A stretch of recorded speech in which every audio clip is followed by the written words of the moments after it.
Pittsburgh Steeler fans, welcome to another episode of Behind the Steel Curtains Super Bowl playoff preview, or whatever we're going to call it. This is not Brian Anthony Davis. This is Dave Schofield having to get tapped in for the tag team. Brian was all set up to do the show in a remote location where unfortunately there was no internet connection for him to be able to do this.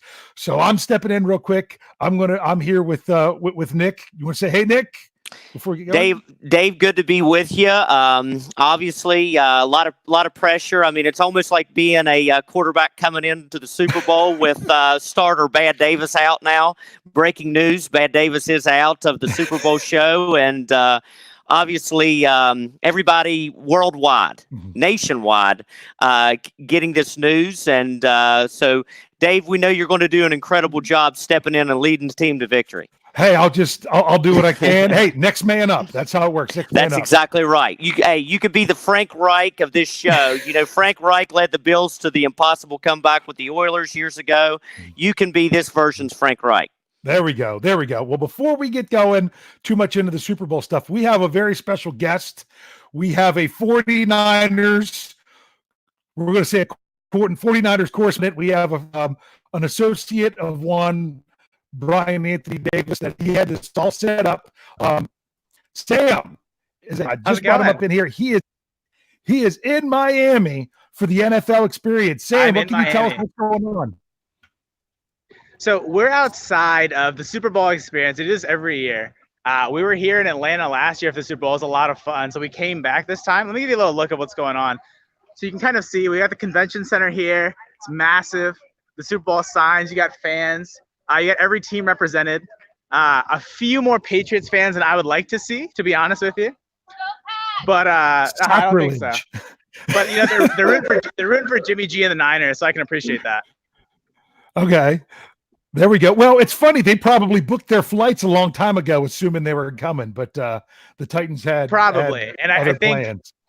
I think me, I'm with my dad, who's a Redskins fan, and I think we, with the rest of America, breathed a collective sigh of relief when we saw the Patriots get knocked out. Yes, you know what? That's exactly what we said with the Steelers. Where's your dad again? Let's say hi to your dad again. Hey, how's it going? Redskins. Yeah. You know, we got time. Here's what's shocking. I actually know your dad. Okay.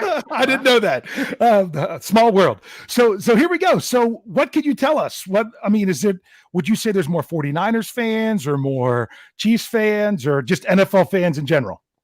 So I think it brings out a lot of NFL fans. So you get a mixed bag. I've seen it's pretty much an even split so far in my travels. I expected there to be more Niners fans, but it looks about 50-50 Niners and Chiefs fans actually in Miami. Really? Okay, so that's fantastic. Now, you're not down there for the game, just for the experience, correct? Just for the experience. Going to a 49ers watch party tomorrow. There you go. That's fantastic. So tell me, during the experience, do you get to interact with different people from the league? Exactly what's going on down there? You do. So you get in, it's a convention center, and it's all set up.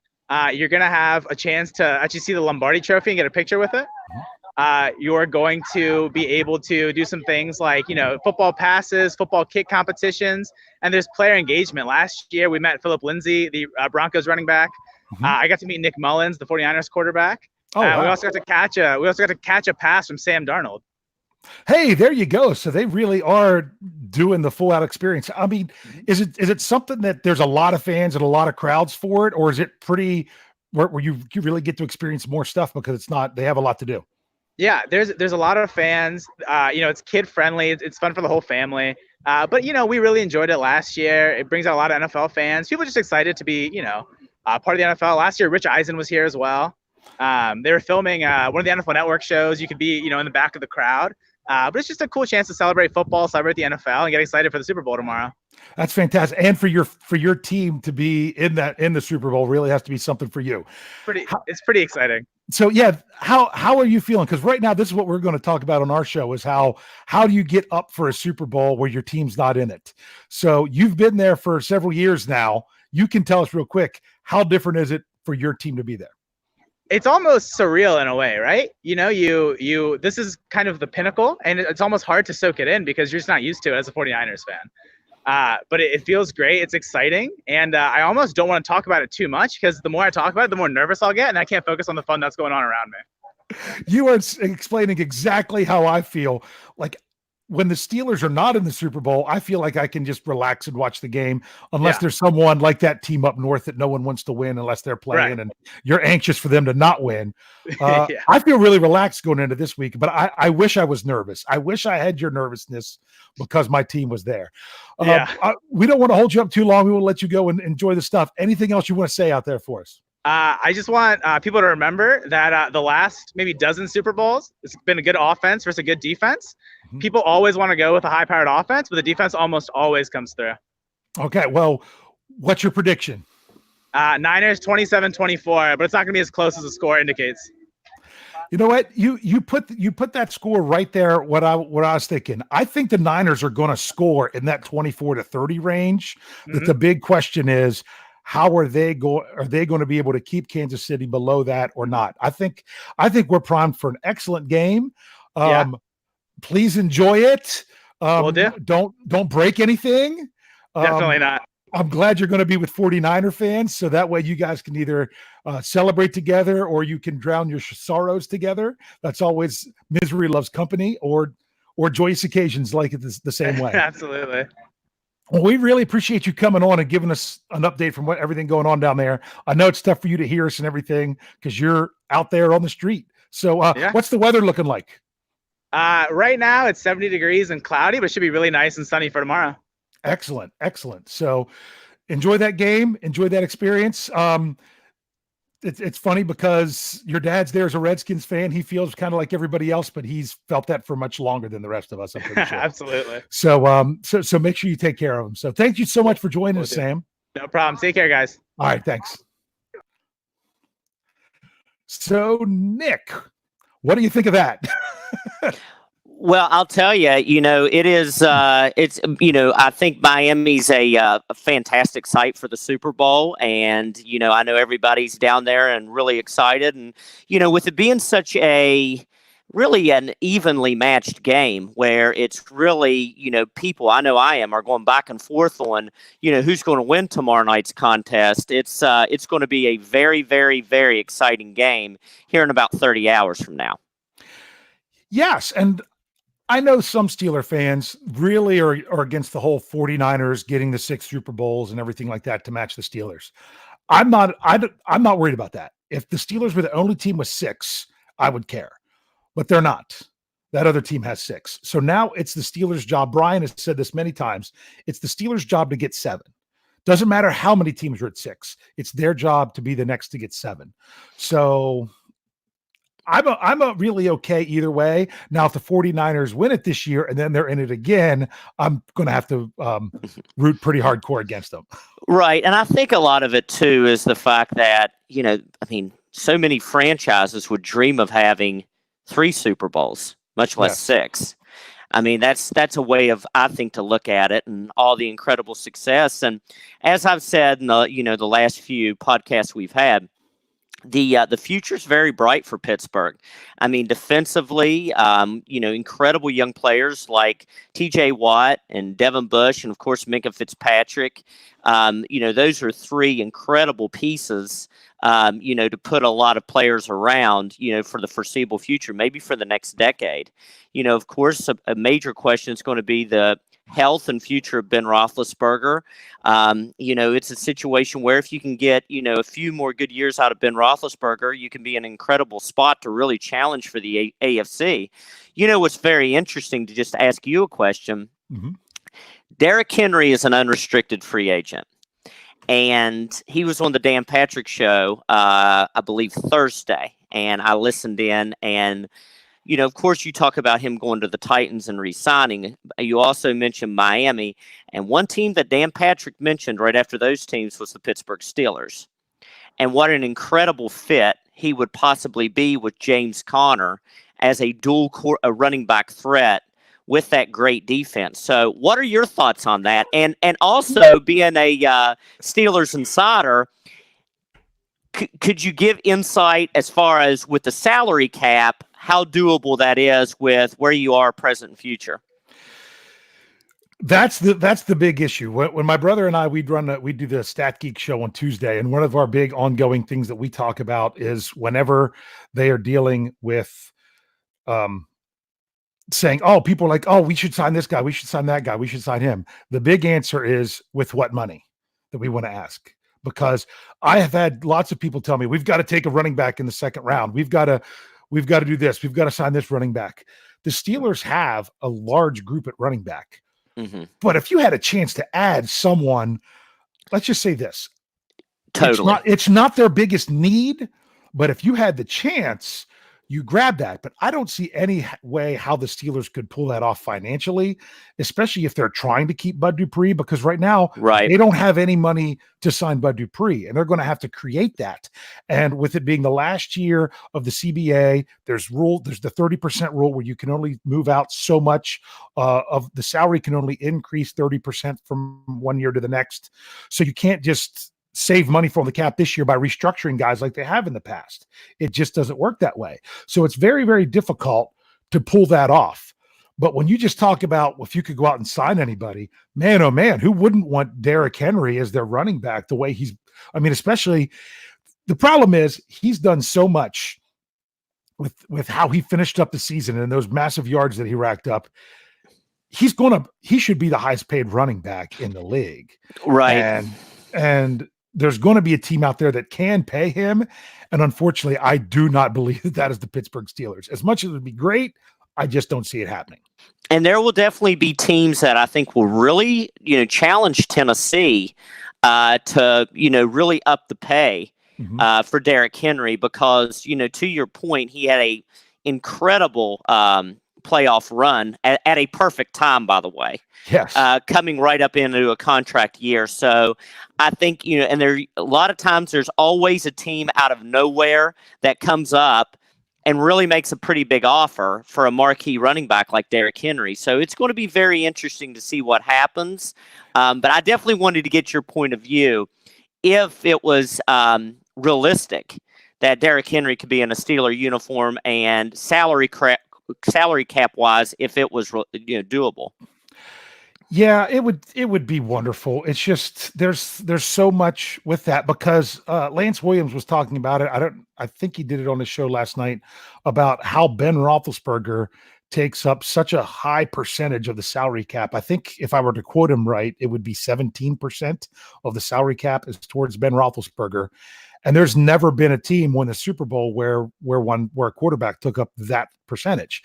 You basically you have to be one of two teams to win a Super Bowl. You either have to have a Hall of Fame franchise quarterback like the Steelers do, or you have to have a quarterback on their rookie salary, on their rookie deal. Right. In order to be able to afford to have the team around them.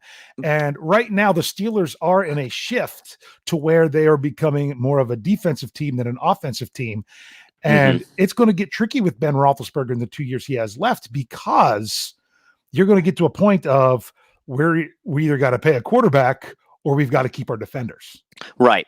And it was a 180-degree shift. I mean, it seems almost, literally, he was on the roster even though he sat out for the year. But in the 2018 season, you had Roethlisberger, Antonio Brown, and Le'Veon Bell. One of the, most productive offenses in the NFL. And then literally in 2019, Roethlisberger played a game and a half, and the other two guys were, of course, elsewhere. And then you have, these three brand new young defenders who made an incredible contribution. Again, TJ Watt and Minka Fitzpatrick were first team all pros. That's unbelievable. That is an incredible accomplishment. And again, I think the sky's the limit for Devin Bush. So, it's amazing how immediate from offense to defense, it shifted for Pittsburgh. And now, of course, the defense is going to be the core of this football team from now and, for the foreseeable future. Yeah, that's the goal. That's the goal, as long as you can keep everyone healthy. But that's what you say every time in the NFL. But absolutely. But the other thing with that defense that came, yes, Minkah Fitzpatrick just solidified everything. I even did an article this week that was talking about the Steelers' pass defense, and it's completely different numbers pre-Minkah and post-Minkah, just in those two games. Right. I mean, the Steelers gave up 18 pass plays that went for 25 yards or more. Well, 6 of them came in those first 2 games without Minkah. The other 12 were in the other 14 games. They gave up 3 passing touchdowns of 25 yards or more in the first 2 games, none for the rest of the season. Now, I didn't break it down into balls in the air versus yak and things like that. It was just one of those arbitrary numbers that I picked to where I was going to cut it off. So Minkah Fitzpatrick made that enormous difference. But if the Steelers don't sign Steven Nelson in the offseason to play that other corner, the Minkah Fitzpatrick was still going to make a big impact, but not the shutdown impact that it was, because they had 3 solid guys deep there. You had your outside, your 2 corners on the outside, and your free safety. It just made an amazing difference. And Hayden's been an incredible addition to Pittsburgh. He really has. Great locker room guy, great leader, and still a first-rate defensive back. Yes, absolutely. And I know he's getting up there. He's getting on the wrong side of 30, but the Steelers need to make this work while they can. They drafted Justin Lane in the 3rd round last year, and Brian, Jeff, and I talked about it at length that the perfect goal for Lane this year would be to not have to play on defense at all. And he played 0 defensive snaps, but he earned a helmet late in the season over Artie Burns because of his special teams play. So that's great to have somebody like that you're developing. Mike Hilton had a comeback year after not dealing with injury as much. Cam Sutton really stepped up and coming in, either one of them at nickel or dime. So the Steelers, their defense is one of the most balanced defense I've seen for them in a long time. It's not just about the pass rush. It's not just about stuffing the run. It's about everything playing off each other so much that's what they have moving forward, and they got to keep it together. So the question is this, and I'm curious what anyone in the live chat would have to say, is would the Steelers be better off getting a Derrick Henry or keeping a Bud Dupree? I think Henry would be obviously an incredible addition. However, at the same time, to what you were saying, it is, it's a, salary cap wise, it is a major, major commitment. And, it falls into your point about a Hall of Fame quarterback or a early draft pick that's still in a rookie contract at quarterback, to where you can really go out and get free agents and really put the pieces together that way. The Rams are a perfect example last year before they had to pay Jared Goff. Yes. But, so whenever you are, in a position to where, you can, focus on rookie contracts and have room to get free agents, obviously it's a great spot to be in. Pittsburgh's in a little bit of a trickier situation, with their cap, to your point, where do you want to give, that much money out of your cap to a running back? If there was someone to do that with, I think it would be Derrick Henry. However, I would still spread the money around, to your point, to the Bud Duprees, and, wait on maybe, another free agent, down the line in the future, because I think it's just maybe a little too risky. Yes. Especially at the running back position, because again, Henry's fabulous and he is a marquee free agent who, if there's a running back out there that, you want to give a contract to and really pay, I think it's Derrick Henry. However, there's always risk with injury with a running back more than any other position in sports. So that's the other thing I think you got to keep in mind. You just summed that up perfectly there. And that's the problem when it comes to paying running backs, is sometimes they're not reliable, not even because of their own making. A lot of Steeler fans are complaining about James Conner's always injured. He's always out. I'm trying to think. That's a stat I want to go and look up and see how many running backs, feature running backs, played all 16 games. Right. Derrick Henry didn't. He did not play in week 16. they're always going to get nicked up, banged up. Sorry, nicked up. That's just kind of how it goes at the position. Mhm. So you have Yeah. to ask yourself, is that a position you're willing to invest a lot of money in? Now, when it comes to comparing that to like keeping Bud Dupree, which might cost, anywhere between, I don't even want to guess. If they use the franchise tag, it would be 16 million for a season. Do you want to keep it for a player like that who only had one solid year and was kind of a disappointment leading up to that? I mean, he was solid. I'll be honest with you. If you could get it for a good price, I'd even take 2018 Bud Dupree at a cheaper rate than 2019 Bud Dupree for 16 or 17 million. It's just one of those things that's tricky. But the problem the Steelers have right now is you've got to look at value over replacement. All they have on their roster behind Dupree right now is Anthony Chickillo, who was injured most of the year on an injury that bothered him the year before, and yet the Steelers still didn't let him go to New England when they could have got a comp pick for it. Now he's almost certainly a cap casualty coming. There's this year, and then you've got the two young guys, Ola Adeniyi and Tuzar Skipper. Are either one of them ready to step in and be a full-time every down? Although that's not every down for either of them. Outside linebacker. There'd be so many question marks if the Steelers can't bring back Dupree. So it's just one of those tough things. And one of the problems with the Steelers, I know we're supposed to be talking Super Bowl, but hey, anytime we can talk Steelers on the Steelers podcast, we're going to go on the Steelers. The problem when it comes to the Steelers at times is, and sometimes it hurts them, but more often than not, I think it helps them, is that they go the extra mile in loyalty to their players. I feel both contracts they offered, Le'Veon Bell, Mr. Butt Naked and Robbed, as we have to call him on the show, or I don't know about this show, but on our other shows, I thought both of those contracts were too much, and he turned them down. So I didn't mind them moving on from him. I thought they gave him too much, but he was a guy they drafted and they wanted to keep around. I think they gave Ben Roethlisberger too much in his last contract. I thought we were looking on his last deal last offseason to actually save a little bit under the cap, and he ended up costing him more. Sometimes the loyalty comes a little bit too long, and they're continuing to pay Ben Roethlisberger. But I've also said Ben Roethlisberger, he took my Steeler fandom to the next level with everything. What a remarkable run. Yeah. And it goes, with this point as well. It is a total game changer for a generation if they can stay healthy, having a Hall of Fame quarterback. Ask the Steelers, ask the Packers, ask the Patriots, ask the Saints. Having a Hall of Fame quarterback for a generation. I mean, not just the Super Bowls that these teams have won, but they punch their ticket in the playoffs almost every season.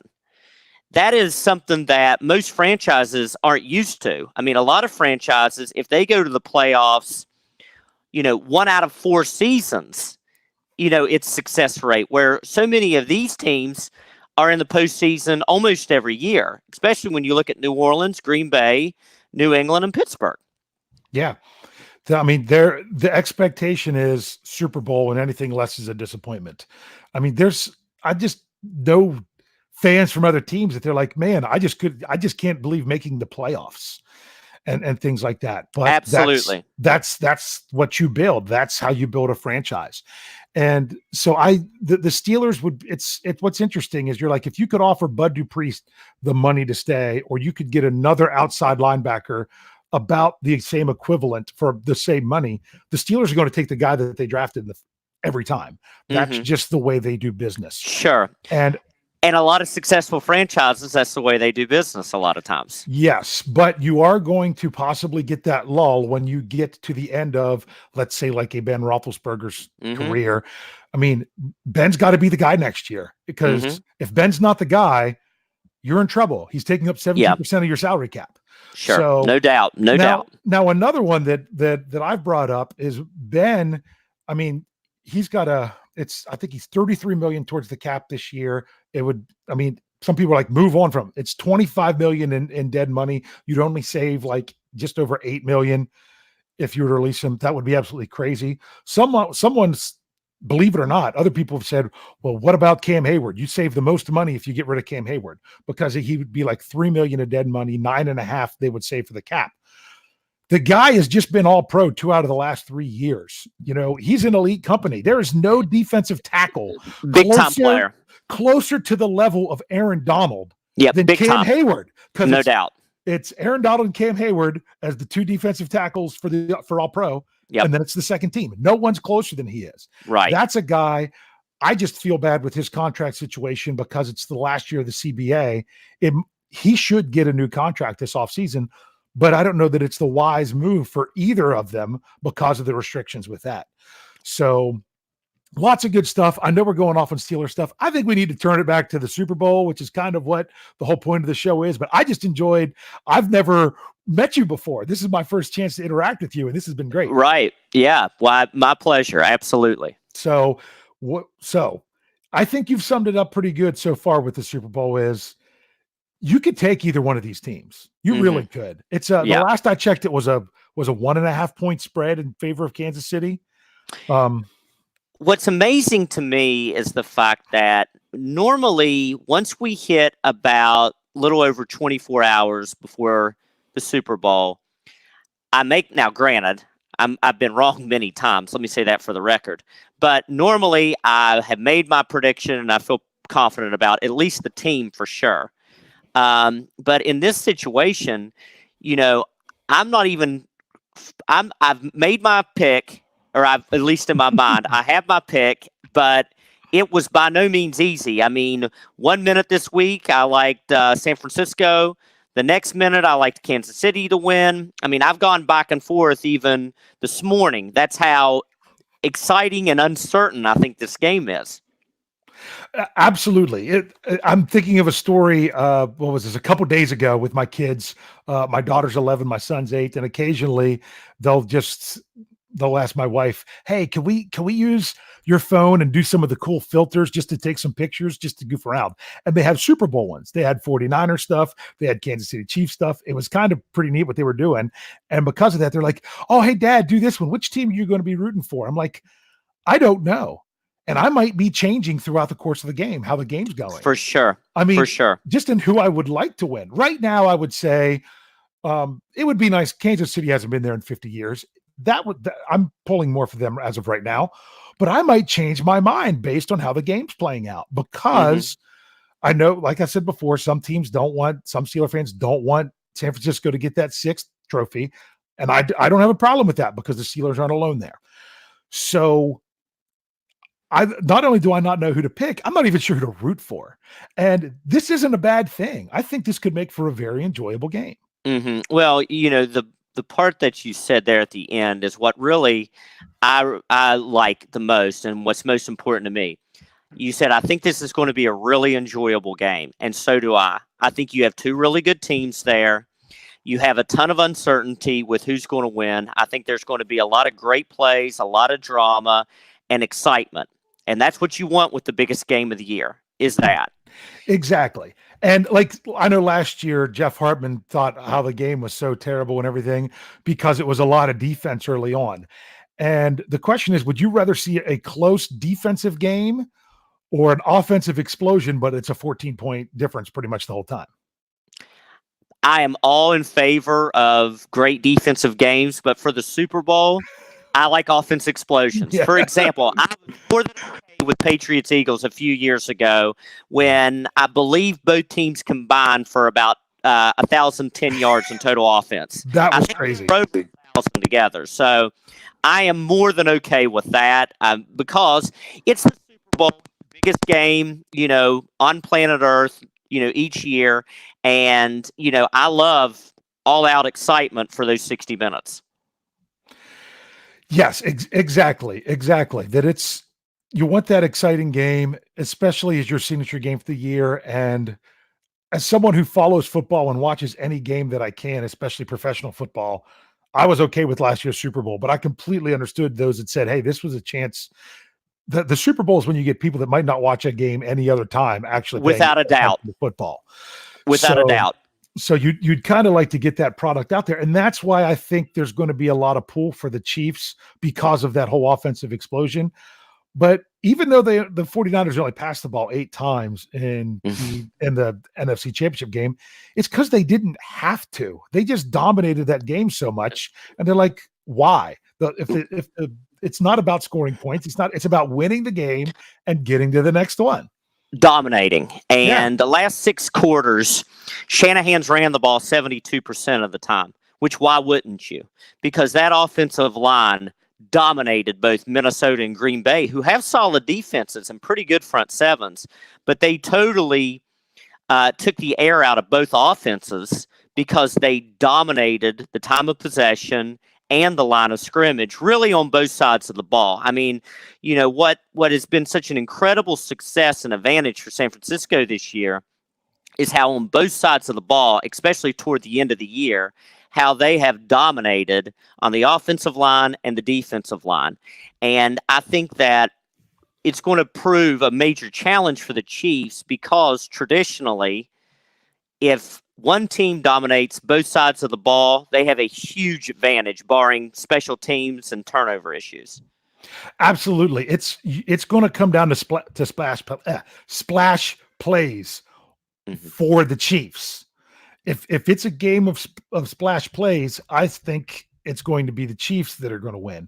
If it's just hey, both teams are going to take care of the ball and you're just going to have to do what you have to do, I think the 49ers can grind that out. So it's all in how you think the game's going to go, which is funny because some people give me a hard time. They're like, oh, I'm going to answer and I'm going to give a solid pick. But I've said it before. I think right now, the score, I think was it 53.5 was the last I saw for the over-under. I think if it's over, it's the Chiefs. If it's under, it's the 49ers. End of story. Because I think the 49ers are going to score in that area. So in the 20s, I'd love to see a game. I don't want to see a game where someone's scoring in the teens for the Super Bowl. I'd like to get everyone to the 20s. Man, if both teams were in the 30s, that would have to be a great, crazy game for a Super Bowl, which is why we all, as Steeler fans, enjoyed Super Bowl 43 so much because of that the craziness that came down between the Steelers and the Cardinals. And you never know what's going to happen, to your point, because going into that game, I was thinking it was going to be one of your 24-14 games, and Pittsburgh was just going to handle them. And it ended up becoming one of the most exciting Super Bowls, especially down the last 2 minutes of all time, with unbelievable plays. And so that's case in point. Sometimes you never know, and especially with that night, which was a fabulous game. But on the other side of the coin with the Chiefs, a situation that's going to be very difficult for Robert Saleh, the defensive coordinator at San Francisco, and mainly their secondary, is this simple question. You have Travis Kelce on one side, and then on the same side, you have Tyreek Hill, Mecole Hardman, and Sammy Watkins. That's pretty tough to stop. And and Richard Sherman, an All-Pro this year, and Richard Sherman's going to be putting on a gold jacket in Canton, Ohio one day. Definitely a Hall of Famer in my opinion. But the rookie Mosley, who, by the way, has had a nice season, and I think is going to be a very good corner one day. He's still a rookie, and you have on one side, more than likely, in most setups with their offense, Hill, Hardman, and Watkins. That's going to be pretty difficult to stop. Yeah, absolutely. And it's the Super Bowl. I mean, remember, guys have now had 2 weeks about this game. Nerves are going to play into it. Sure. Neither one of, I'm trying to think, it would have to be a free agent or something. There aren't players on these teams that have been on this stage before for the Super Bowl. I mean, even guys that were in national championship games, yeah, that's pretty exciting. But this is the Super Bowl. I'm sorry, this is the Super Bowl. So you're not dealing with what we've had to deal with in the past with that team up north, that they're the team that's been there before, and the other team has to kind of ease themselves into it because of the excitement and realize this is just a football game. That both teams are going to be coming out that way. And do you see either one of the teams taking advantage of, all right, this is a really big stage. Let's see if we can catch the other team and maybe grab something early. Do you see either one? It's funny, Dave. I really don't, because to your point, neither of these teams have been to the Super Bowl before. Now, however, Kansas City does have a little more postseason experience, but not a lot. Not like, again, New England, or a team who's, spent a lot of time, deep in the playoffs each year and going to Super Bowls. So I think that experience doesn't play a huge factor. And also, to your point with the Super Bowl, a lot of times in the first quarter, because of nerves, offenses come out a little flat, which, could happen. And by the way, when it comes to, being able to, counter that issue, again, San Francisco's incredible running game and just dominating on the offensive line, that could be a real advantage out of the gate, because, Mostert had an incredible NFC championship. And Tevin Coleman will be back and appears to be in full strength for tomorrow. So I think there could be, dual backs going out of Kansas City defensive front that was 29th in rush defense this year. And if you look at the regular season, San Francisco feasted on the offensive side of the ball against poor rush defenses like Carolina, Cincinnati, and Cleveland, which, if you're a Chiefs fan, you got to be really, really, really worried about that. Yeah, there's so many different. I could see so many scenarios playing out with this game early on, and as it goes. I think San Francisco would have the advantage early, because if there's nerves, the easiest thing to do is to run the ball. People have taken handoffs, offensive linemen firing off the ball, everything like that. These are things that you're used to doing more than anything. Like, for me, as a former offensive lineman way back in the day, run blocking was always easier than pass blocking, in my opinion. But I might be the odd guy. So I would let the linemen just move the line of scrimmage, hand the ball off. But the problem is, with that style of play, you also, one play not going your way could kill a drive, because you've got to sustain it the whole way. One false start, one holding penalty, one big negative play where you try to do a little something different. So it's really intriguing. Just imagine just sitting back. We've had 2 weeks to sit back and think in our mind and critique both of these teams in our head. And there's so many different things that we have that can play out. Oh, no doubt about it. And we could literally talk on and on and on and give stats and so on to really continue with our argument of how unpredictable choosing who's going to win this Super Bowl is tomorrow. Because, the whole, articles of why the 49ers will win and why the Chiefs will win. When you read read those columns, they make perfect sense with the stats and with the uncertainty of this game. It really, really rings true, because, it just makes it difficult to choose a side. Whereas, there are a lot of times, even in Super Bowls, where, from just watching games, there's one team who is clearly the favorite to win the Super Bowl. Whereas games like these, it could literally be a coin flip. But usually a lot of times what it comes down to is a few plays here and there, momentum, and, of course, turnovers and special teams. But one question I want to ask you is this. If Kansas City gets going for whatever reason, if it's their, incredible offense, as hot as it is, if it's a turnover or two, maybe a missed field goal, whatever. If San Francisco gets down by, say, 10 to 14 points to where it's in the second half and Jimmy Garoppolo has to stand back and make big plays to get them down the field quick, can Jimmy Garoppolo do that tomorrow night?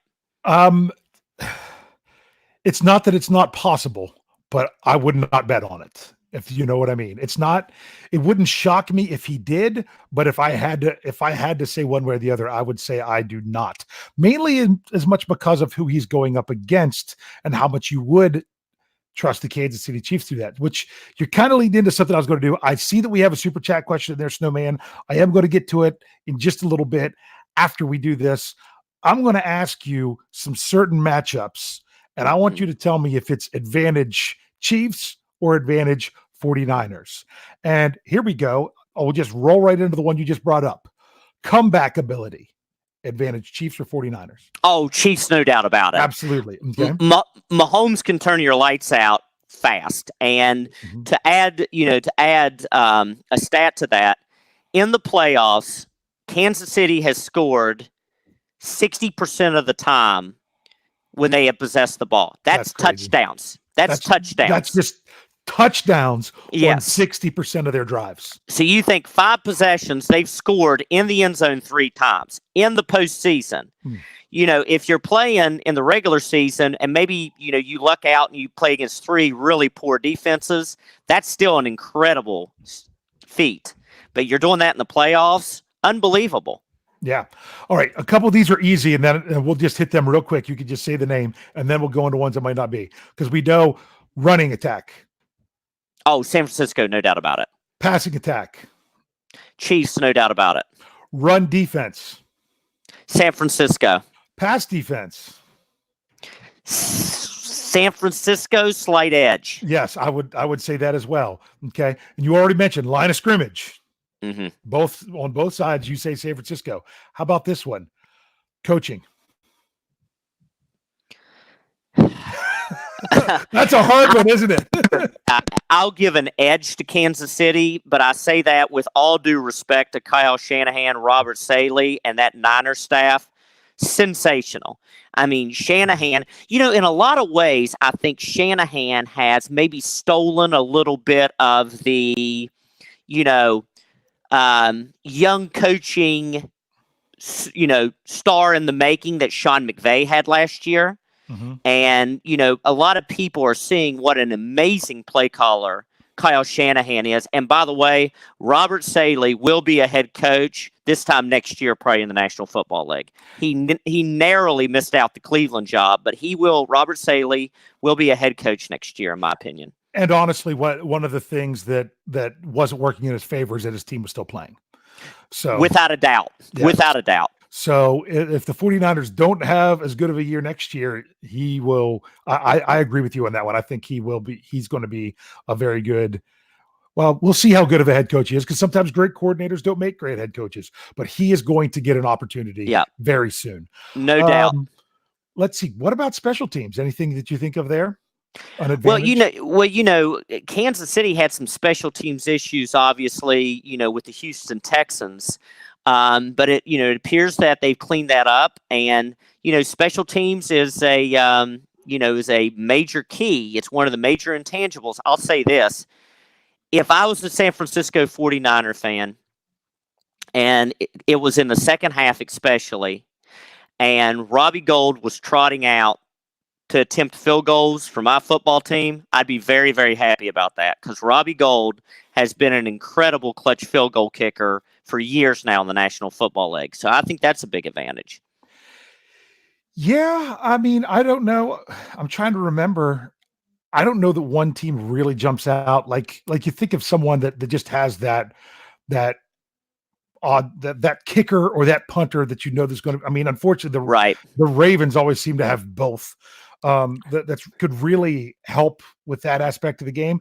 We might not see much from the punters. That might not come into play. Usually, if it's a defensive struggle, there's a little more emphasis on kicking, punting, and field goal kicking. I think there's going to be points put up, so I think a lot's going to determine how the offense and defenses of both teams are playing. Yeah, and I don't think San Francisco has to shut down Kansas City's offense. They just have to slow down Kansas City's offense. Right.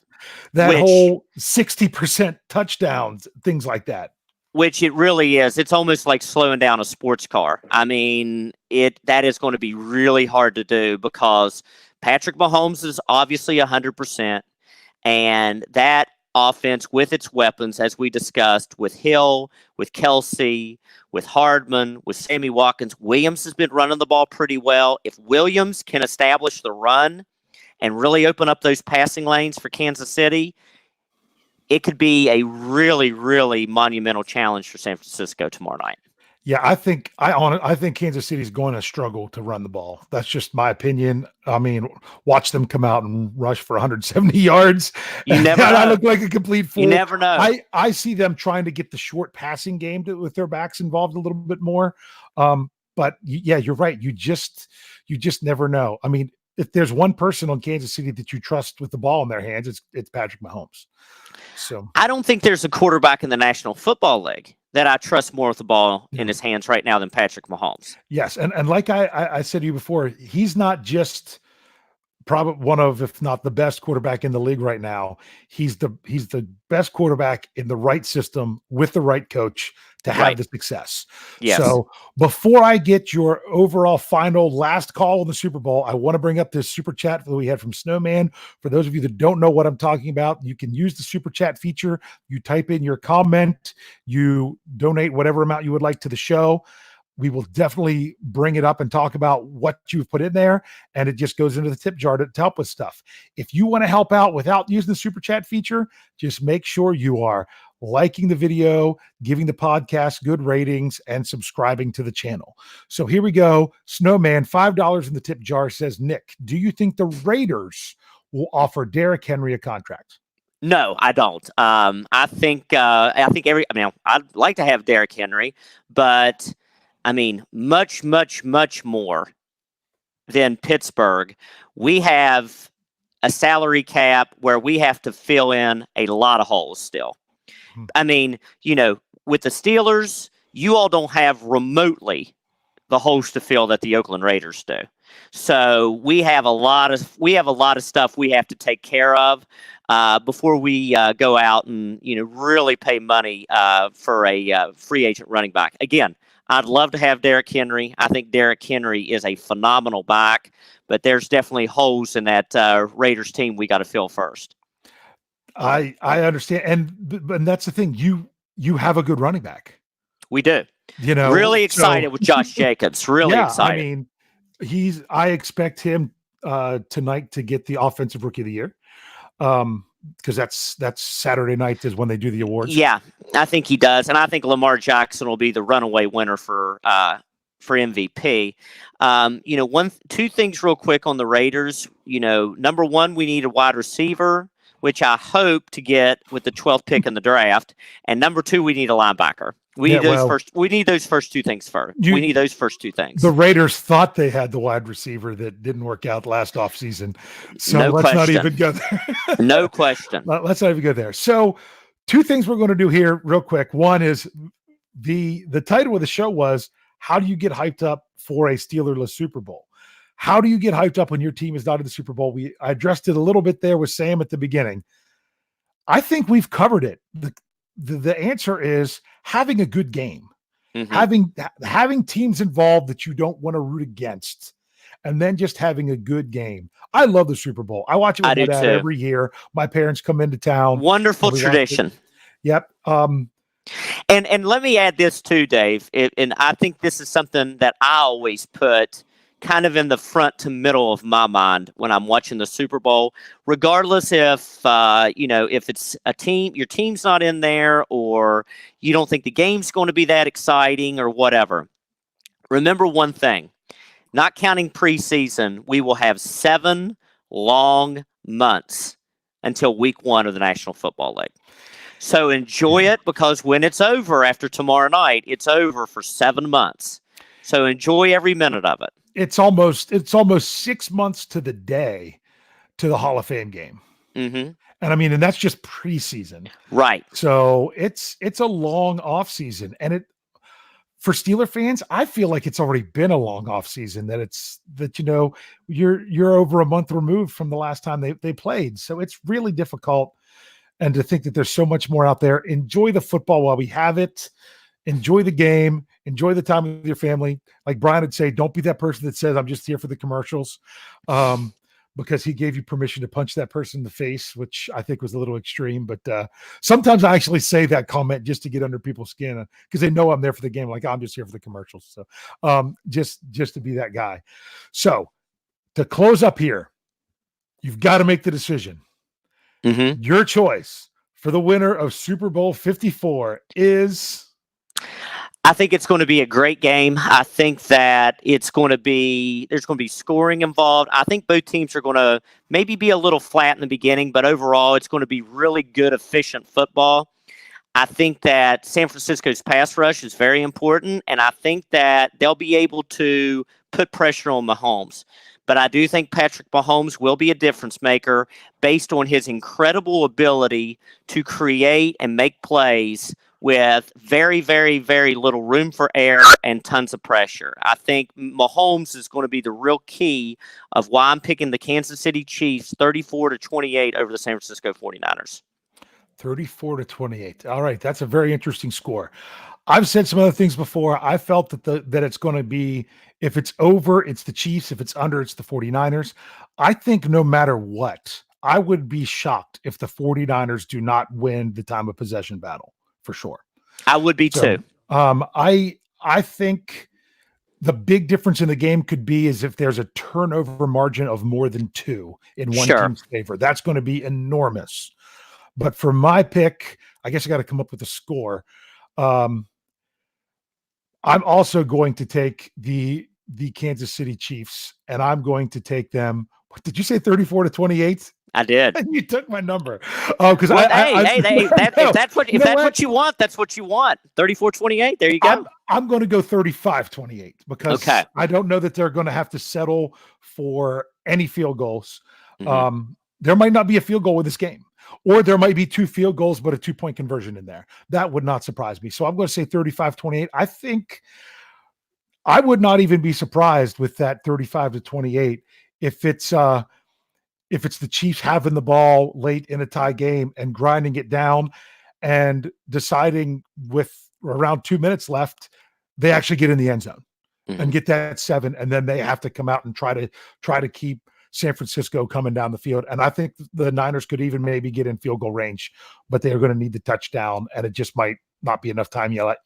I see so many ways this game could play out. I have no idea. There's a million ways. A million ways that this thing could play out. No doubt about it. Yeah. So I'm excited about a Steelers Super Bowl because a Steelers Super Bowl makes me super nervous. I can't watch a pregame if the Steelers are in it. I remember Super Bowl 40. My dad was visiting. I had another friend there to watch the game. We were so nervous. We had to put in a movie. We had to watch a movie. And it finished like when the national anthem was going on because we had to try to distract ourselves from the game. Right. So I feel like I can relax more when the Steelers aren't in it, but I would rather take the nerves than the relaxation. Without a doubt, because you never know when you might get back. You never know. And you also think of the other teams out there who are sitting at home and saying, well, maybe next year's the year, and your team is right there on the biggest stage in the sports world, possibly with an opportunity to bring a Lombardi trophy back to your city. So hard to guard that. That's about as good as it gets. Yes, absolutely. I'm not worried about being comfortable and excited. I'm worried about that doesn't even begin to say what I would rather see with this game tomorrow, that I would rather see the black and gold playing. So Nick, we've been going here for a while. Unfortunately, Brian did not get to join in today because of he was on location and thought he would have a great connection, and it just didn't work out that way. But I want to thank you for joining me. I want to remind everybody. Thank you, Dave. Enjoyed it. Yeah, make sure you are hitting that like button, giving that good rating, subscribing to the YouTube channel, and most importantly, make sure that you are checking into BehindTheSteelCurtain.com, your one-stop shop for all things Pittsburgh Steelers. We're in the off season, and we're still make sure we have at least 8 articles a day that are out there on the site. We've got all kinds of things going on. We have interaction stuff. We're talking about salary cap. We're talking about free agents. We're talking about things moving forward. We're talking about things from this past season and how these things need to either continue or improve. It's a great community. If you're not checking out the website, make sure you're checking in there all the time. Any last things you want to throw out there, Nick? Enjoyed it, Dave. Thank you, everybody, and enjoy the Super Bowl. All right, yeah, enjoy that. Don't eat too much. Be responsible. And as Lance Williams says, tune in, tell a friend, and subscribe. We'll see you all next time.